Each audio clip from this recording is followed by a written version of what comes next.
अस्सलाम वालेकुम जी। मैं हूं अनीब जहीर और आप देख रहे हैं मेरा यूट्यूब चैनल। इस व्लॉग के अंदर जो मैं बात करने जा रहा हूं वो ये करने जा रहा हूं कि मरीम नवाज जैसे जलसे कर रही है, पाकिस्तान मुस्लिम लीग नून जलसे कर रही है, उनको जलसों की इजाजत भी मिल रही है। ऐसा ही एक जलसा वो करने जा रही है जफरवाल में। और वहां पर जो एक स्कूल है जिसके ग्राउंड के अंदर ये जलसा किया जाना है, जो उस स्कूल का प्रिंसिपल है वो वहां की इंतजामिया के आगे डट गए हैं। वो मरियम नवाज के जलसे के आगे डट गए हैं। ये सारा मामला क्या है वो मैं आपसे डिस्कस करता हूँ। इसके बाद आते हैं जी, पाकिस्तान तहरीक इंसाफ ने जो इंट्रा पार्टी इलेक्शन है उसकी तैयारी मुकम्मल कर ली है। जो बल्ले का निशान वापस लेने की तैयारी है वो मुकम्मल हो चुकी है। आज जो पाकिस्तान तहरीक इंसाफ की सेंट्रल कमेटी है उसका अजलास हुआ है। वो अजलास किस तरीके से हुआ, अजलास में क्या क्या बातें डिस्कस की गई और अजलास करने में क्या क्या मुश्किलात पेश आई, वो तमाम बातें आपके साथ इस व्लॉग के अंदर हम डिस्कस करेंगे। उससे पहले अगर आपने मेरा चैनल सब्सक्राइब नहीं किया तो चैनल सब्सक्राइब कर लें। पहले आते हैं जी, आज शुहेब शाहीन ने एक बड़ा क्लियर पैगाम दिया है। वो पैगाम ये है कि पाकिस्तान तहरीक इंसाफ है वो किसी सूरत भी इलेक्शन से बैकस्टेप नहीं करेगी। कोई भी फैसला आ जाए, किसी भी तरह का फैसला आ जाए, जो पाकिस्तान तहरीक इंसाफ है वो इलेक्शन के अंदर आएगी। और जो पाकिस्तान तहरीक इंसाफ के वोटर्स हैं वो 8 फरवरी को निकलेंगे और जो पाकिस्तान तहरीक इंसाफ के उम्मीदवार हैं उनके निशानात के ऊपर ठप्पे लगाएंगे और ठप्पे लगाकर पाकिस्तान तहरीक इंसाफ को कामयाब करेंगे। और इस तरीके से जो पाकिस्तान तहरीक इंसाफ है वो जो अभी सियासी मंजरनामा चल रहा है उस मंजरनामे को तब्दील करने में कामयाब हो जाएगी। ये पार्टी पॉलिसी है। इमरान खान ने भी यही पैगाम दिया था, हलीमा खान ने भी यही पैगाम दिया था, शुएब शाहीन भी यही पैगाम देते नजर आ रहे हैं। जो पाकिस्तान तहरीक इंसाफ के चेयरमैन है बैरिस्टर गौर, वो भी ये पैगाम देते नजर आ रहे हैं। उसके अलावा जो बिलावल भुट्टो है, बिलावल भुट्टो ने आजकल एक नई जो एक स्ट्रेटेजी है वो अपनाई हुई है, जो एक नई मंतक है वो अपनाई हुई है। बिलावल भुट्टो जो जलसे कर रहे हैं वो जलसों में अपना मंशूर नहीं दे रहे। वो एक जो है ना एक झूठा बहाना लगाने की कोशिश कर रहे हैं, एक लेम एक्सक्यूज देने की कोशिश कर रहे हैं और जो पाकिस्तान तहरीक इंसाफ के वर्कर्स हैं उनको अट्रैक्ट करने की कोशिश कर रहे हैं। बिलावल भुट्टो जलसे कर रहे हैं और जलसों में मंशूर पेश करने की बजाय जो बात कर रहे हैं वो ये कर रहे हैं कि पाकिस्तान तहरीक इंसाफ के वर्कर्स को ये कायल करने की कोशिश कर रहे हैं कि जो पाकिस्तान पीपल्स पार्टी है वो पाकिस्तान मुस्लिम लीग नून से कदरे बेहतर है।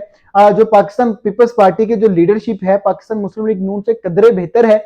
और जो पाकिस्तान तहरीक इंसाफ और मुल्क के लिए जो पीपल्स पार्टी है वो उतनी खतरनाक नहीं है जितनी खतरनाक पाकिस्तान मुस्लिम लीग नून है।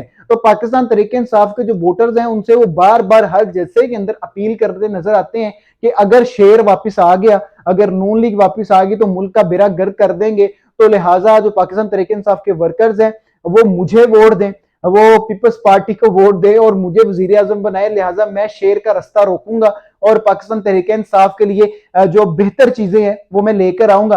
तो ये एक अल्फाजी तौर पर रिश्वत देने की कोशिश कर रहे हैं पाकिस्तान तहरीक इंसाफ के सपोर्टर्स को, वोटर्स को, जो कि काम करते नजर नहीं आ रही। अब मैं आता हूं उस बात के ऊपर जो मैंने स्टार्टिंग में की, जो जफरवाल में जलसा करने जा रही है मरियम नवाज साहिबा।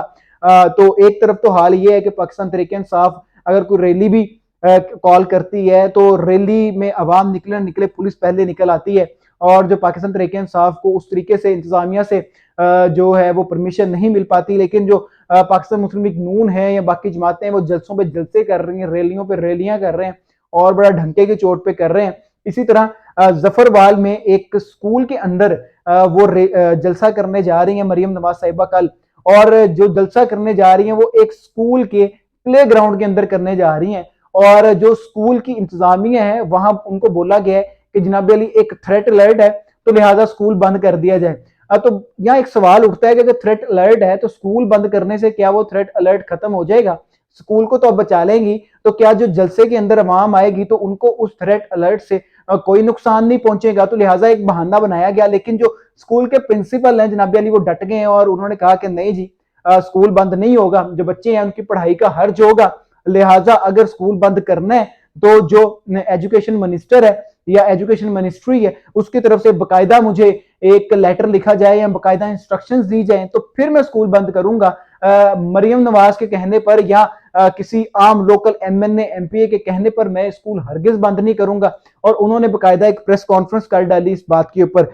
इसके बाद आते हैं जनाब अली पाकिस्तान तहरीक इंसाफ के इंट्रा पार्टी इलेक्शन के अंदर बल्ले का निशान छीनने से पाकिस्तान तहरीक इंसाफ को बड़े नुकसान हुए हैं। पहले नुकसान तो ये हुआ है कि अगर बल्ले का निशान होता तो हो सकता है पाकिस्तान तहरीक इंसाफ के जो टिकट होल्डर्स हैं उनको फील्ड में आकर कंपेन भी ना करनी पड़ती, लोग खुद ही जाते बल्ले पर ठप्पा लगा के आ जाते। लेकिन अब जो पाकिस्तान तहरीक इंसाफ के टिकट होल्डर्स हैं उनको जा जाकर अपने हल्के की आवाम को बताना पड़ रहा है कि उनका इंतखाबी निशान क्या है, जिसमें उनको बड़ी मुश्किलात का सामना करना पड़ रहा है। इसके बाद जो दूसरी मुश्किल है वो इलेक्शन के बाद आनी है पाकिस्तान तहरीक इंसाफ के ऊपर, जिसके ऊपर कानूनी और टेक्निकल जो पाबंदियां लगाई जाएंगी कि जो लोग जीते हैं वो पाकिस्तान तहरीक इंसाफ के अंदर शामिल नहीं हो सके, क्योंकि पाकिस्तान तहरीक इंसाफ के पास कोई निशान नहीं है। तो लिहाजा जो आजाद उम्मीदवार हैं वो उसी जमात में शामिल हो सकते हैं जिनके पास कोई निशान हो। इसका तोड़ मैंने आपको एक व्लॉग में बताया था कि पाकिस्तान तहरीक इंसाफ इलेक्शन करवाने जा रही है। तो आज सेंट्रल कमेटी का इजलास होता है। सेंट्रल कमेटी के इजलास से पहले जो पाकिस्तान तहरीक इंसाफ के इस्लामाबाद के जो दफ्तर है उसके बाहर पुलिस के नाके लग जाते हैं, जो रास्ते बंद कर दिए जाते हैं। अब ये हियरिंग चल रही थी बल्ले के निशान के ऊपर और ये सारे मामला चल रहे थे। तो कहा गया था कि आप हमारे पास आते हमें बताते तो हम सिक्योरिटी प्रोवाइड करते। तो सिक्योरिटी तो आज वो पहुंची, लेकिन सिक्योरिटी प्रोवाइड नहीं की गई, बल्कि वो सिक्योरिटी इसलिए पहुंची कि कहीं पाकिस्तान तहरीक इंसाफ की सेंट्रल कमेटी का इजलास हो ना जाए, उसमें खलल पैदा किया जाए। लेकिन उसके बावजूद पाकिस्तान तहरीक इंसाफ ने सेंट्रल कमेटी का इजलास किया और उसके अंदर फैसले किए। जो रऊफ हसन साहब हैं उनको सेंट्रल कमेटी का इलेक्शन कमिश्नर बनाया गया है। और पहले मरहले में जो रऊफ हसन साहब हैं वो एक बोर्ड तश्कील देंगे जो कि चारों सूबों पर मुश्तमिल होगा और तमाम सूबों के इलेक्शन कमिश्नर बनाए जाएंगे और हर सूबे के अंदर बाकायदा तौर पे वोटिंग की जाएगी। वही तरीकाकार जो फैसला सुनाते वक्त मौजूद चीफ जस्टिस साहब ने कहा था, उसी तरीकाकार के ऊपर ये इलेक्शन करवाया जाएगा, चारों सूबों में करवाया जाएगा। उम्मीदवार खड़े किए जाएंगे, उन उम्मीदवारों की वोटिंग करवाई जाएगी और उस वोटिंग के बाद जो सदर है वो चुने जाएंगे और जो सदर है बाकी जो अपनी हिरारकी है वो चुनेगी। और इस तरीके से जो एतराजात इलेक्शन कमीशन की जानब से लगाए गए हैं वो तमाम एतराजात खत्म करके इलेक्शन से पहले पहले पाकिस्तान तहरीक इंसाफ अपनी बॉडी वो अनाउंस कर देगी, जिसके बाद कानूनी तौर पे पाकिस्तान तहरीक इंसाफ के पास जो बल्ले का निशान है वो वापिस आ जाएगा। और बल्ले का निशान वापिस आते ही जो पाकिस्तान तहरीक इंसाफ के टिकट होल्डर्स हैं जो आजाद हैसियत से इलेक्शन लड़ रहे हैं वो पाकिस्तान तहरीक इंसाफ ज्वाइन कर सकेंगे। और जो पाकिस्तान तहरीक इंसाफ को मखसूस नशिस्तों का एक मामला चल रहा था वो मखसूस नशिस्तें भी मिल सकेंगी।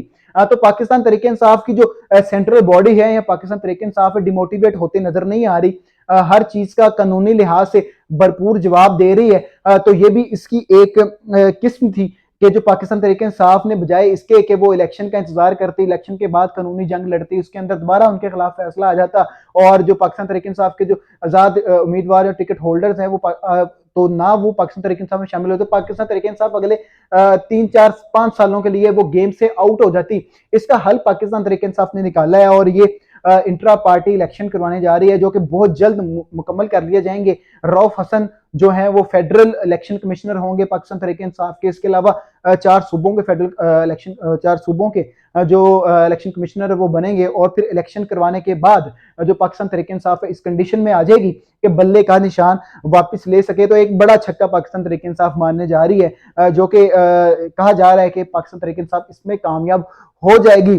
तो देखना ये है कि ये जो मुश्किलात हैं ये इनका जो हल है पाकिस्तान तहरीक इंसाफ इस तरीके से कर पाएगी या मुश्किलात पे मुश्किलात आती जाएंगी। फैसला 8 फरवरी को होगा। अगर आपको ये व्लॉग इन्फॉर्मेटिव लगा और पसंद आया तो नीचे कमेंट करना मत भूलिएगा और चैनल को सब्सक्राइब कर लीजिएगा। अल्लाह हाफिज।